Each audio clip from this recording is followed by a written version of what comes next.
क्या आप जानते हैं कि पाकिस्तान के बैंकिंग सिस्टम के पीछे एक ऐसा घिनौना खेल चल रहा है जिसमें अरबों रुपए की हेरा फेरी की जाती है, मगर आम आदमी को कभी उसकी खबर तक नहीं होती।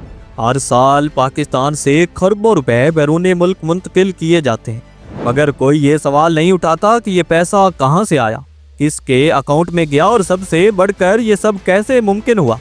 क्या बैंक खुद इस खेल में शामिल हैं? क्या रेगुलेटर्स इस करप्शन को रोकने की बजाय खामोश तमाशाई बने बैठे हैं? ये वो सवालात हैं जिनके जवाबात शायद बैंकिंग सेक्टर के बंद दरवाजों के पीछे कैद हैं, लेकिन आज हम इन दरवाजों को खोल कर रख देंगे। पाकिस्तान में बैंकिंग निज़ाम को आवाम के लिए एक महफूज और मुनज़्ज़म निज़ाम के तौर पर पेश किया जाता है, मगर हकीकत में ये एक ऐसा जाल है जिसमें सिर्फ आम आदमी फंसा होता है। बड़े मगरमच्छ, सियासतदान और करप्ट कारोबारी शख्सियात और ताकतवर इदारे इस जाल को अपनी मर्जी से चलाते हैं और वो कवानीन भी बनाते हैं और उन्हीं कवानीन का तोड़ भी निकाल लेते हैं। बैंक बज़ाहिर आवाम को माली तोहफ़्फ़ फराहम करने के लिए बनाए गए, मगर ये वही इदारे हैं जो सबसे ज़्यादा माली बदउनवानी में मुलव्वस होते हैं। पाकिस्तान में मनी लॉन्ड्रिंग की तारीख पर नज़र दौड़ाएं तो हर दौर में बड़े स्कैंडल सामने आते रहे, मगर हैरत की बात यह है कि उनमें से कोई भी मुकम्मल तौर पर बेनकाब नहीं हुआ। हर बड़े केस को या तो दबा दिया जाता है या फिर किसी और बड़ी खबर के पीछे छुपा दिया जाता। 2018 में सामने आने वाले जाली बैंक अकाउंट स्कैंडल ने पाकिस्तान को हिलाकर रख दिया था। इस स्कैंडल में अरबों रुपए के वो अकाउंट्स भी सामने आए जो किसी रेडी वाले, किसी रिक्शा ड्राइवर या किसी मामूली मजदूर के नाम पर खोले गए थे। उनके जरिए काले धन को सफ़ेद किया जाता और बड़े पैमाने पर पैसा गैर कानूनी तरीके से बैरून मुल्क मुंतकिल किया जाता और ताकतवर शख्सियात अपनी दौलत को छुपाने के लिए इन अकाउंट्स को इस्तेमाल करती रही। लेकिन ये सब मुमकिन कैसे हुआ? बैंकिंग सेक्टर में जाली अकाउंट्स खोलने के लिए दो चीज़ें दरकार होती हैं, या तो किसी बैंकर की मिली भगत या फिर किसी ताकतवर शख्सियत का दबाव। हैरान कुन बात यह है कि जब इन जाली अकाउंट्स की तफ्तीश शुरू हुई तो कई बैंकों के सीनियर अफसरान खुद इनमें मुलव्वस निकले। ये वही लोग थे जो आम आदमी के लिए एक छोटा सा अकाउंट खोलने में हज़ारों सवालात पूछते हैं, मगर अरबों रुपए के जाली अकाउंट्स खोलने के वक्त आंखें बंद कर लेते हैं। मनी लॉन्ड्रिंग के सबसे बड़े ज़राए में हांडी हवाला शामिल हैं। ये एक ऐसा गैर रस्मी मालियाती नेटवर्क है जो बज़ाहिर बैरून मुल्क मुकीम पाकिस्तानियों के लिए पैसे की तरसील का एक आसान ज़रिया है, मगर दर हकीकत ये काला धन सफ़ेद करने की सबसे बड़ी फैक्ट्री है।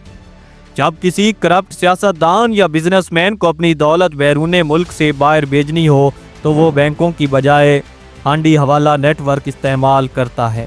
ये निज़ाम इतना मजबूत है कि पाकिस्तान में सालाना खरबों रुपए के ज़रिए गर्दिश करते हैं और हुकूमत इस पर काबू पाने में मुकम्मल तौर पर नाकाम नज़र आती है। हांडी हवाला कैसे काम करता है? फ़र्ज़ करें कि एक शख्स पाकिस्तान में गैर कानूनी तौर पर कमाए गए पैसों को दुबई मुंतकिल करना चाहता है।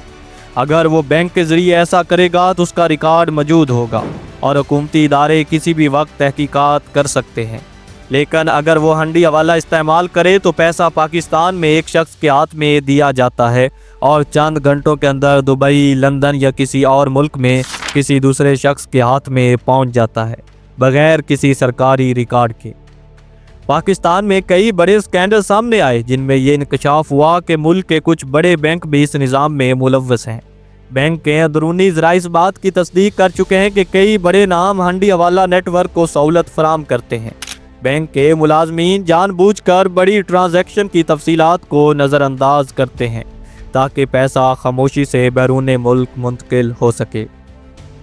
एक और तकनीक जो पाकिस्तान के मालियाती निज़ाम को दीमक की तरह चाट रही है वो है शैडो बैंकिंग।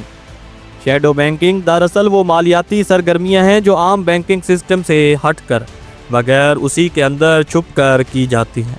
इसमें बेनामी अकाउंट्स, फेक कंपनियों के ज़रिए सरमायाकारी और फर्जी ट्रांजैक्शन के ज़रिए पैसा घुमाना शामिल होता है। मिसाल के तौर पर किसी करप्ट शख्स के पास अगर 1 अरब रुपया है और वो नहीं चाहता कि ये पैसा हुकूमती रिडार पर आए तो वो मुख्तलिफ बेनामी अकाउंट्स के ज़रिए उसे तकसीम कर देता है। कुछ हिस्सा फेक कंपनियों में लगा दिया जाता है और कुछ हिस्सा फर्जी कर्ज़ों की शक्ल में एक बैंक से दूसरे बैंक में मुंतकिल कर दिया जाता है। اور آخر میں یہ پیسہ کسی قانونی بزنس کے اندر ڈال کر سفید کر دیا جاتا ہے۔ پاکستان کی تاریخ میں کئی ایسے مواقع آئے جب بینکنگ سیکٹر کی کرپشن کو بے نقاب کیا گیا۔ 2015 میں پاکستان کے ایک بڑے بینک پر یہ الزام لگایا گیا کہ اس نے دہشت گرد تنظیموں کو فنڈنگ کی سہولت فراہم کی۔ اسی طرح 2020 میں سامنے آنے والی ایک بین الاقوامی رپورٹ میں بتایا گیا کہ پاکستان کے کچھ بینک عالمی سطح پر منی لانڈرنگ میں ملوث رہے ہیں۔ یہ سب ہونے کے باوجود کوئی بھی بینکنگ سسٹم پر کھل کر بات نہیں کرتا۔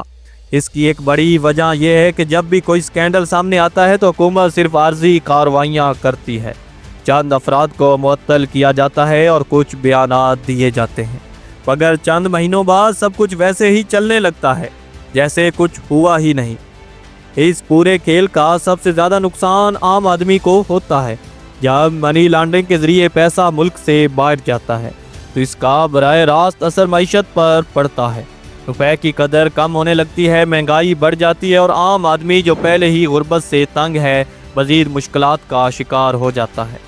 اس سوال کا جواب تلاش کرنا ضروری ہے کہ پاکستان میں بینکنگ نظام واقعی عوام کے لیے بنایا گیا یا یہ صرف طاقتور افراد کے مالیاتی کھیل کا حصہ ہے۔ کیا کبھی پاکستان میں منی لانڈرنگ پر قابو پایا جا سکے گا یا ہمیشہ کی طرح بڑے مگرمچھ اپنا کھیل کھیلتے رہیں گے اور عوام خالی دعوے سنتے رہیں گے؟